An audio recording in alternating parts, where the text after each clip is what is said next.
अंडा भुर्जी बनवून घ्यायची आहे। तर यामध्ये मी कांदा टाकलेला आहे। असा कांदा लाल होईपर्यंत तळून घेतलेला आहे आणि त्यामध्ये टाकायचं आहे आपल्याला अंडे फोडून घेतलेले।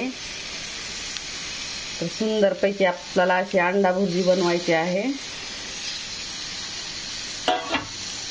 तर मी यामध्ये ना हिरव्या मिरच्या टाकलेल्या आहेत। हिरव्या मिरच्यामुळे ना खूप छान लागते अंडा भुर्जी अशी। आणि हिरव्या मिरच्या आणि लसूण हे दोन असे बारीक वाटून टाकलेले आहेत।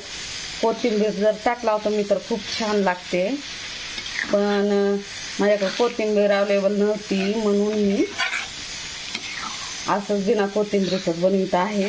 पण तरी पण हे पण छान लागते।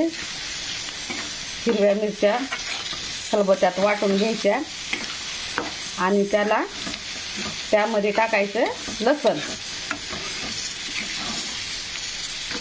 तर अंड्याची चव ना हिरव्या मिरच्यामुळे एवढे अप्रतिम चव लागते। खूप सुंदर अशी अंड्याची चटणी लागते।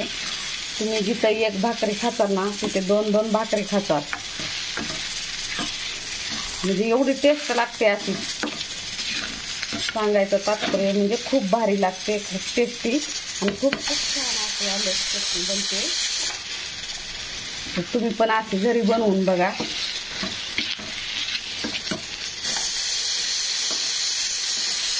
अंडा भुर्जी अशी मस्तपैकी। आणि अंडा भुर्जी ना मला भातासोबत आवडते बघा। भातासोबत जर सुक्का भात असेल तर अंडा भुर्जी आणि भात असं कॉम्बिनेशन मला खूप आवडतं। आणि त्यानंतर भाकर जर असेल, ज्वारीची भाकर असो बाजरीची भाकर असो, तर याच्यासोबत पण अंडा भुर्जी ही खूप छान लागते। तर अशी अंडा भुर्जी बनवून बघा तुम्ही पण, एकदम टेस्टी आणि खूप छान होते।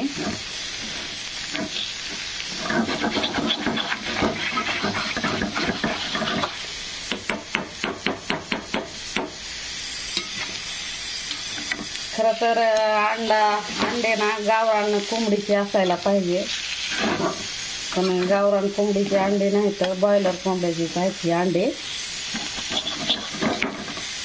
गावरान कोंबडीचे अंडे खूप छान लागतात।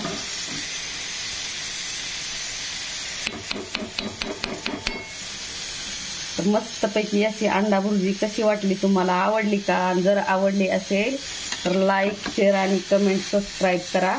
धन्यवाद। Bye bye, take care.